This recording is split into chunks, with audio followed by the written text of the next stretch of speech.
Good evening, everyone. We are now in the chapter 39 of the book of Jeremiah.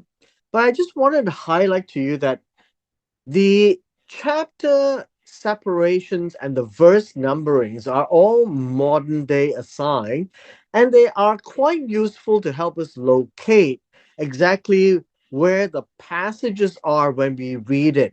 And you should be aware that the verse numberings for both the English translation as well as for the Hebrew Bible, they are slightly different.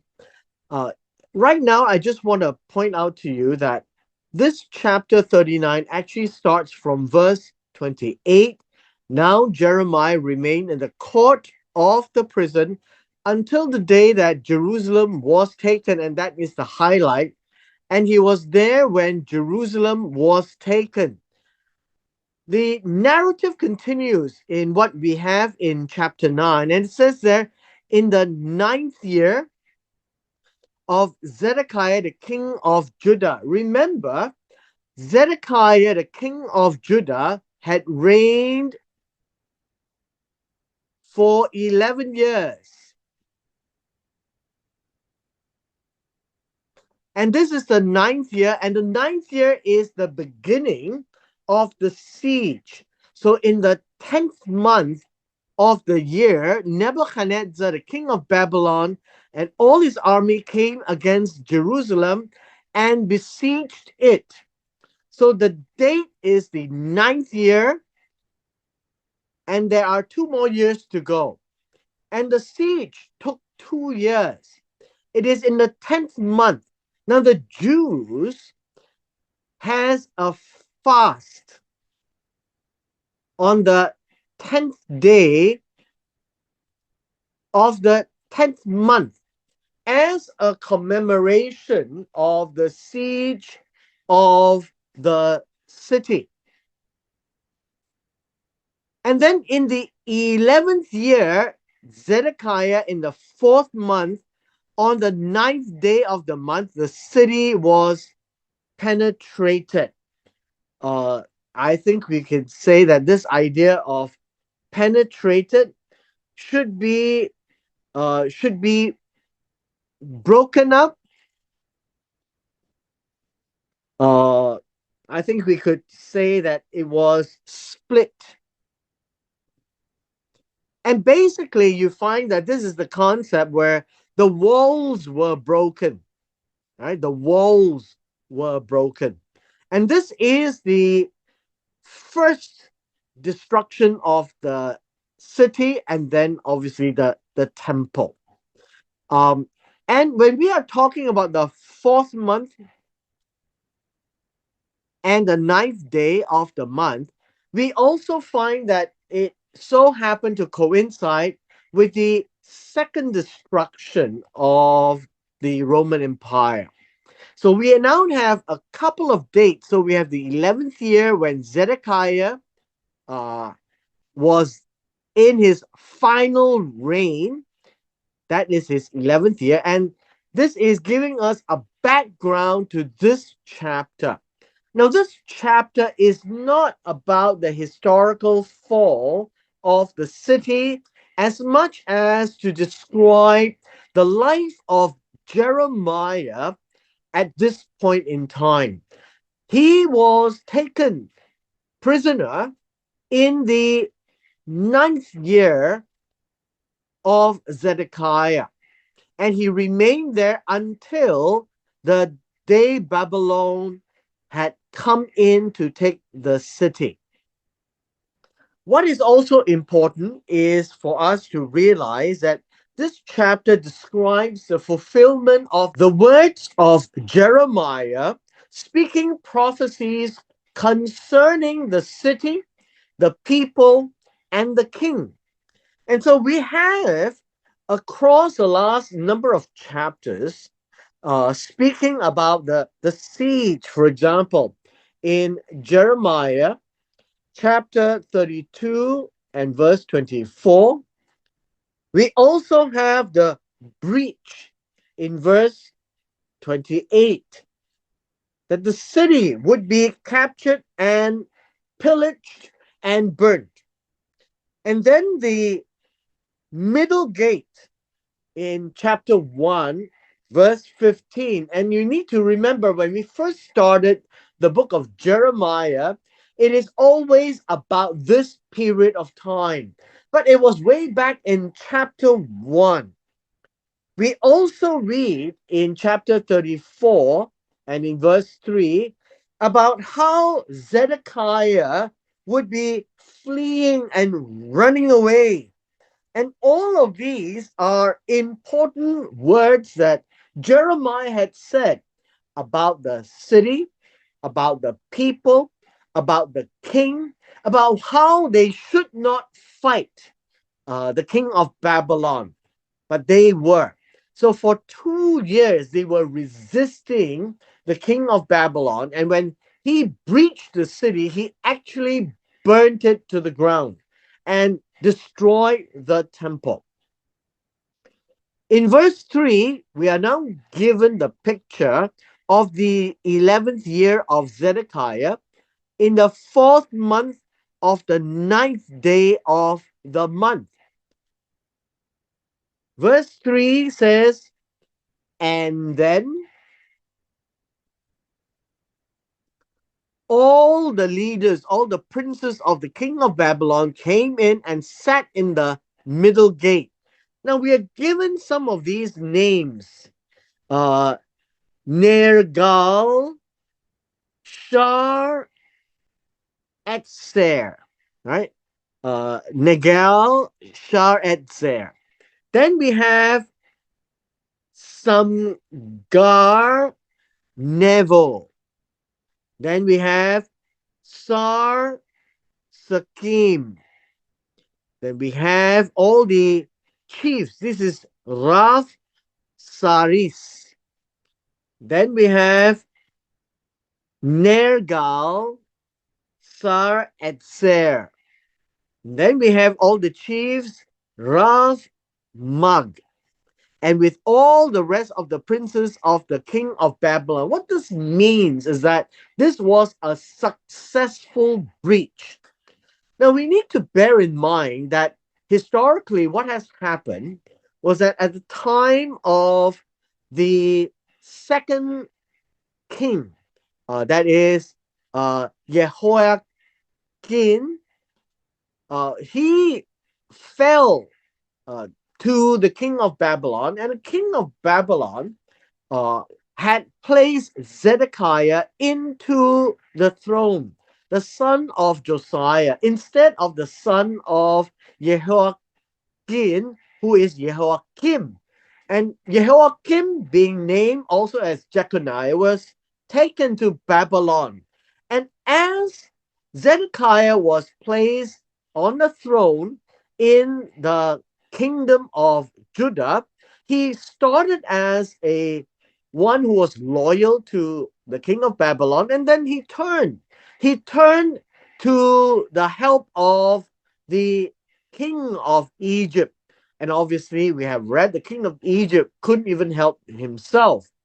As the mighty army of the king of Babylon came through, he conquered much of everything around Judea and then now surrounding Jerusalem for almost 2 years. This verse 3 is basically telling us that they have succeeded and they are planting all their chiefs in the city. We have verse 4. The word so also reads as and then. This expression, it was, literally means it was seen. It appeared to be. When Zedekiah, the king of Judah, and all the men of war saw them, which are the princes of Babylon, that they fled. And this is, and then. The idea was the fleeing led them to go out of the city by night, by way of the king's garden, by the gate between the two walls. And then he went out by the way of the plain. Now, the plain here really means the desert or the Arava.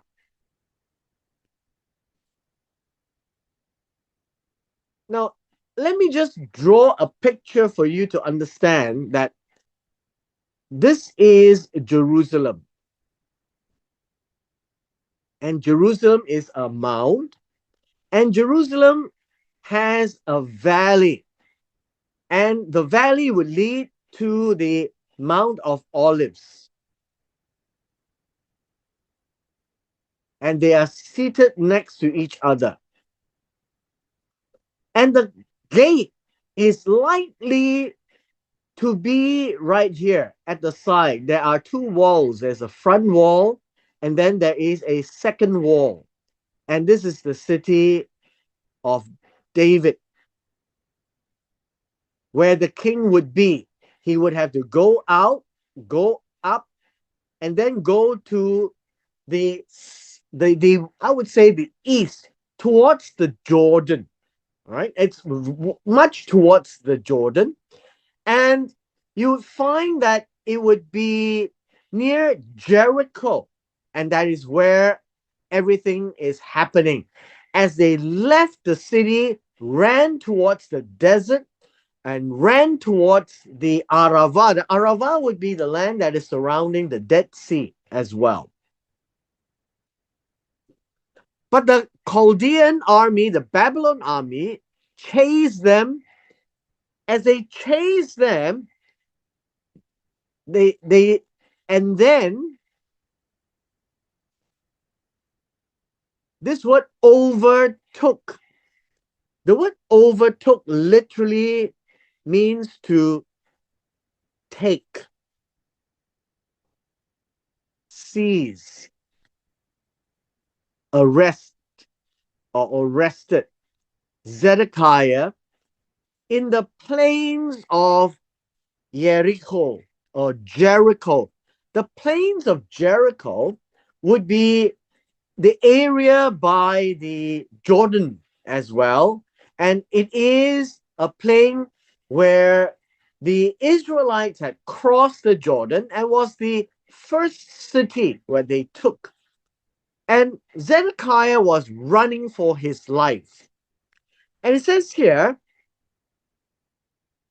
and then when they had captured him, they brought him up to Nebuchadnezzar, the king of Babylon, and here to Rivlah. Now, in verse 5, Rivlah is commonly understood as Antioch in the land of Hamath, where he, the king, had pronounced judgment on him.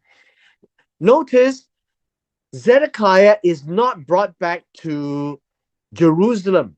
He was brought back to the city of Antioch, and perhaps this would be in the land of Syria. In verse 6, and then the king of Babylon killed the sons of Zedekiah before his eyes in Rivlah. Now, the king of Babylon did not go into Jerusalem. It was the princes. So the king of Babylon was in Rivlah.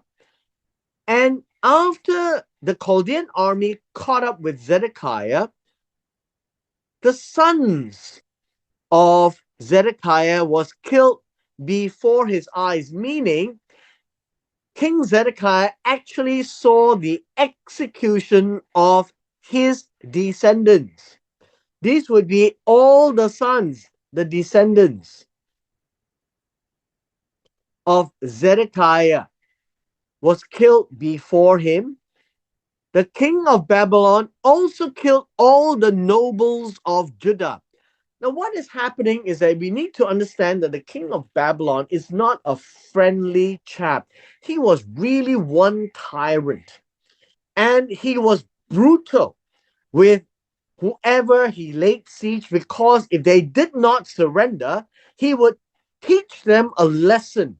And that was why earlier on Jeremiah had given the prophecy to the people of Jerusalem and to the nobles and to the king of Zedekiah, not to fight the king of Babylon, but to surrender to them so that they can keep their lives. But because as king of Babylon laid siege around Jerusalem, they fought the king for 2 years. And as a result, the king treated them very badly. So killed the sons of Zedekiah, killed all the nobles of Judah, and moreover, verse 7, and then he blinded Zedekiah's eyes. Now, this expression literally means he made blind. He made blind Zedekiah's eyes by taking out his eyes. And by way of explaining, the death of his sons and the death of the nobles of Judah is perhaps the last things that he actually saw with his eyes. And that is a traumatic and really horrifying vision that is etched in his mind for the rest of his life. Now, interestingly, God had prophesied that Zedekiah would not die, but Zedekiah will be taken to Babylon. This is the fact that there was a promise that was made that Zedekiah would not die. He would be bounded in bronze fetters, carrying him off to Babylon. This we can read in Jeremiah chapter 34, verses 4 to 5. All the words of God, as repeated by Jeremiah, and was much hated by the people, then the nobles and Zedekiah, is coming true before their eyes. Verse 8. And then the Chaldeans burned down the king's house and the houses of the people with fire, and broke down the walls of Jerusalem, which means that the walls that we see today has been built and rebuilt and remodeled. It is difficult for us to know where the original wall of the city of David and the city of Jerusalem was, but as they were repeatedly rebuilt, we tend to think that they rebuilt it on its original site. Verse 9. And then we have this person. Verse 9 has this idea of Nebuzaradan. Nebuzaradan was the captain of the guard, and he actually is what we would call the chief executor. The chief executor means the ones that is the butcher. I think we could use the word. It is not reflected in the English, but I want us to see the word that is saying here, the captain of the guard. The captain of the guard really is the chief butcher. Let me just put this word down. The chief butcher or executioner.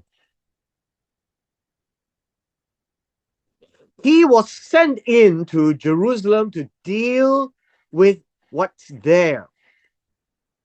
He started to talk about the defectors. You notice here, carried away captive to Babylon, the remnant of the people who remained in the city and those who defected to him, who surrendered to him with the rest of the people who remained. And so there were people who defected and there were people who weren't killed. But more importantly, in verse 10, this is a very interesting observation. But Nebuzaradan, the captain of the guard, or the butcher, or the executioner, left in the land of Judah the poor people.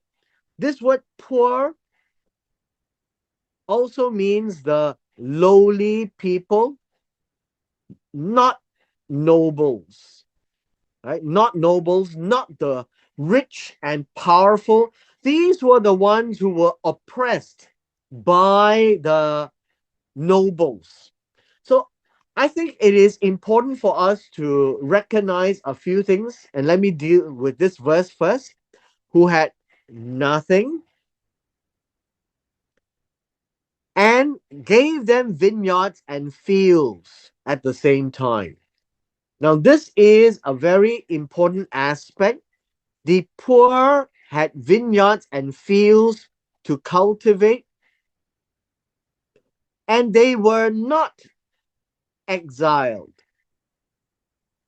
So, who were exiled? The people who defected, the people who remained in the city, who did not die, and they were not nobles. So, these were the particular people who were ill treated by the rich and powerful. Remember, God allowed the Babylonians and the Syrians earlier to come to take the city because of injustice. Remember, it's always about injustice. And because of violence, that the rich and famous and powerful invoke violence to hurt and harm the poor, the needy, and the weak. And so, what happened was when the Babylonians came, they judged the rich and powerful and killed them. And those who were not so powerful, they were taken away. But those who were particularly poor and they were mistreated or ill treated, they were left in the land. That they had the vineyards, they had fields they could cultivate, but they were the only ones left there. Which tells us that God was using the Babylonian to compensate for these poor people who had nothing, who had been taken away from them, and they had the benefit of staying back in their own land to enjoy the land. Now, although we keep saying that there was the exile, which is true, that there were many people who were taken away, but the actual poor and actual those who were ill treated were remaining in the land. Those who defected and those who didn't die were captured by the Babylonians and taken into exile.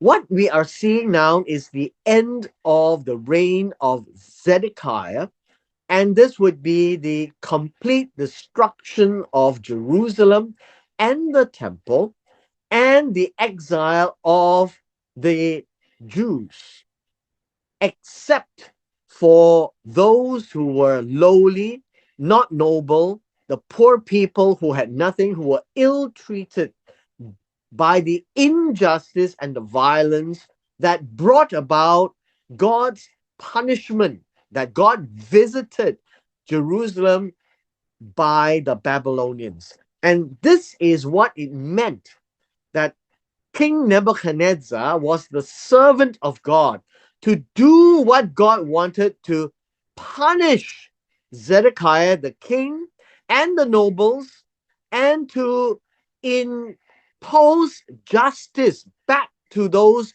who have suffered injustice. This chapter is basically telling us the fulfillment of God's words as prophecy, as well as the rectification of the injustice and violence once and for all. From verse 11, we have our last passage. And the passage reads this way. And then, this is after all the exile had taken place or is taking place and is executing. And then Nebuchadnezzar, king of Babylon,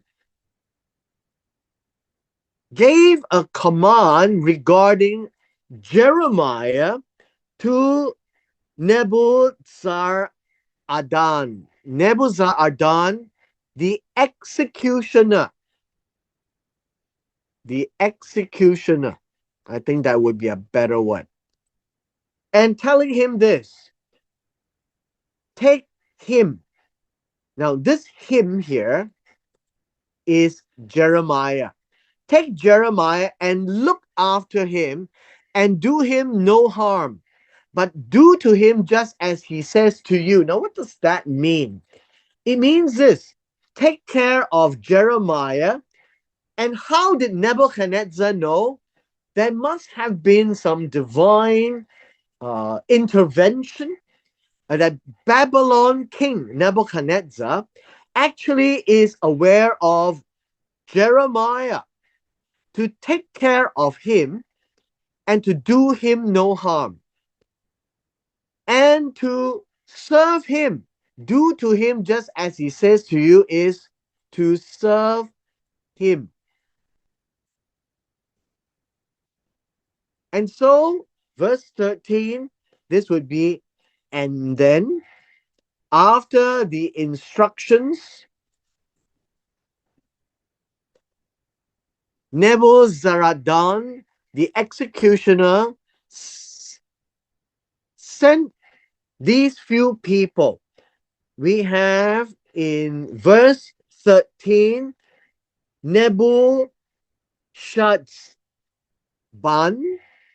and then we have all the chiefs, Rav Saris, and then we have Negal Sar Atsar or Atser, and then all the chiefs, Rav Mag, and all the king of Babylon's chief officers, which we read in verse 3.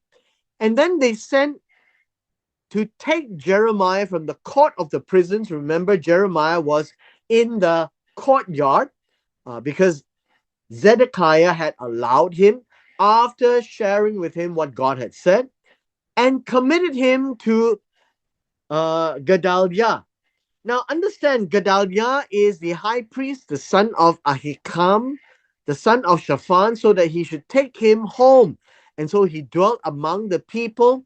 And what this tells us, that Jeremiah is a free man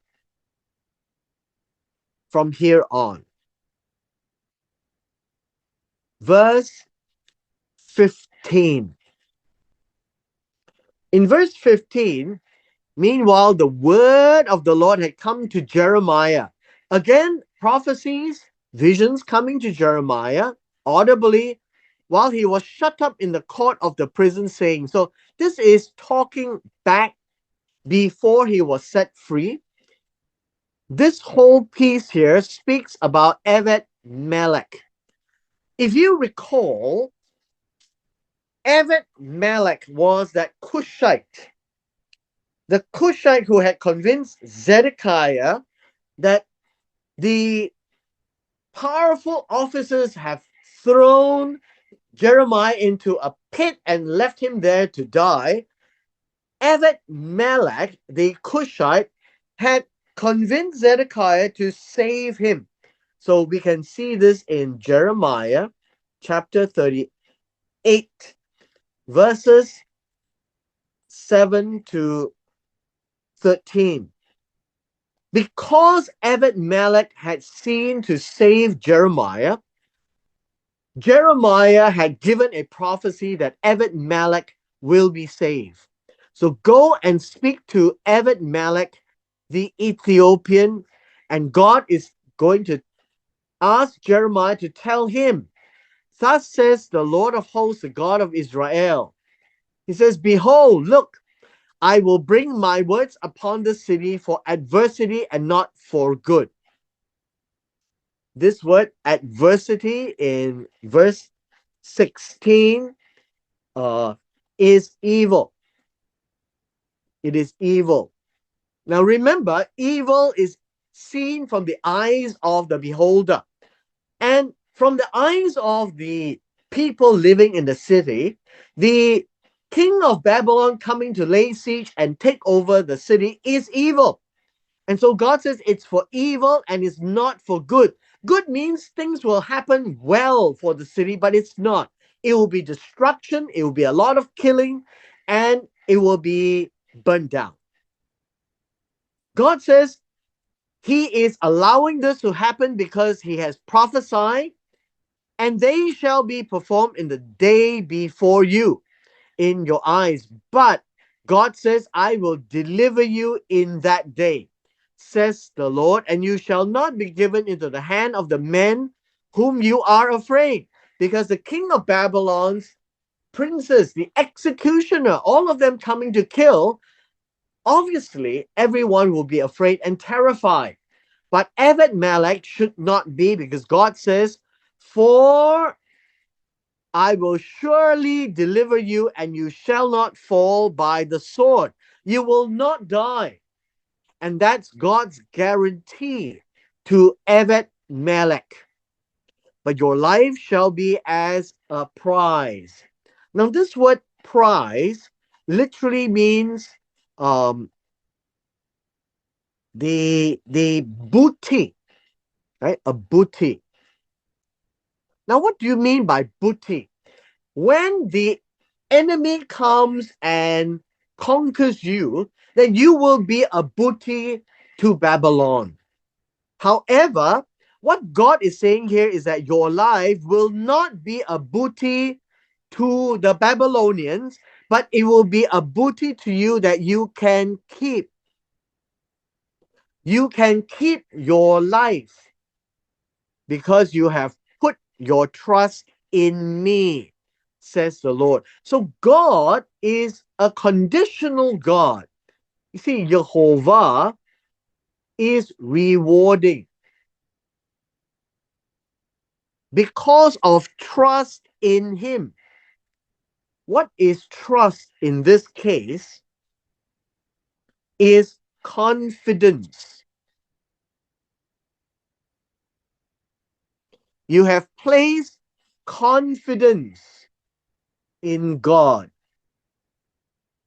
Because of who God is, Ebed-Melech had asked Zedekiah to save Jeremiah, the prophet of God. And in return, God will save Ebed-Melech. Because by protecting and saving Jeremiah, it is confidence placed in Jehovah. And and so in return, God rewards him by giving back his life. So we can see that God is a conditional God. For those who didn't place their trust in Jehovah, that they fought against the Babylonians when God says surrender, they all died. And the words of God laid true that Zedekiah would not die, but will be captured and taken in chains to Babylon. But God has saved the life of Ebed-Melech, who earlier on had placed his trust in God to save the prophet of God. And so these are the events that surround the life of Jeremiah during the time of the siege and at the time of the breach of the wall of Jerusalem on the ninth of the fourth month in the 11th year of the reign of Zedekiah. And what we see at the end would be that Jeremiah is saved. And so would Ebed Melech before the siege was broken. And so these are the words in chapter 39 that is primarily describing the life of Jeremiah. Now, the history with regards to the fall of Jerusalem and the destruction of the temple will be recorded in a later chapter. And that would be in much detail when we get to the end of this book. It actually captures the details of the destruction of Jerusalem and the temple. And we will get there in the coming weeks. And with this, we come to the end of our session today.